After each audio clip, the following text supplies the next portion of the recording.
Cancer இன்ஸ்டியூட்கெல்லாம் போய் பேட்டி எடுக்க ஆரம்பித்தேன் பெண்களை. எல்லாம் கர்ப்பப்பையில் கேன்சர், மார்பகத்தில் கேன்சர், சிகரெட் குடிச்சிங்களான்னு கேட்டேன். அவங்கள கேட்பேன், ஏதாவது ட்ரிங்க்ஸஸ் யூஸ் பண்ணுங்க, இல்லைம்மா அப்படின்னாங்க. அப்போ இந்த கேன்சர் எப்படி வருது அப்படின்னு நான் வந்து ஒரு 10 சானிட்டரி நாப்கினை எடுத்து ஒரு லேப் டெஸ்ட் பண்ணி, அந்த லேப் டெஸ்ட்டில் அவர் சொன்ன ரிசல்ட் வந்து இந்தந்த கெமிக்கல் இருக்குது, இந்த ரசாயனங்கள் இருக்குது, இந்த ஜெல்லு, இந்த பிளாஸ்டிக்கு, இந்த பர்ஃப்யூம், இதால் இதை தொடர்ந்து ஒரு 10 வருஷத்துக்கு உள்ளே அனுப்புனா அது மார்பகத்திலையும் கர்ப்பப்பையிலையும் கேன்சர் வரும் அப்படின்னு நான் ரிப்போர்ட் எடுத்துக்கிட்டேன். பெண்களையும் போய் படித்தேன்.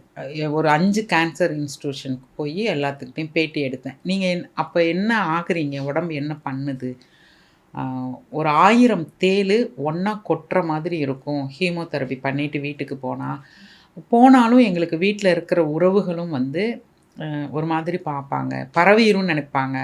நாங்கள் கரண்ட் வச்சுட்டு போனால் முடியெல்லாம் கொட்டிடும், சாப்பிட முடியாது, இந்த அணுவாக சாவறதுன்னு இருக்குல்ல, அந்த அணுவாக சாவற மாதிரி இருக்குதுமா. அப்போல்லாம் எனக்கு நெஞ்சில் வந்து ஒரு மாதிரி பிசையும்.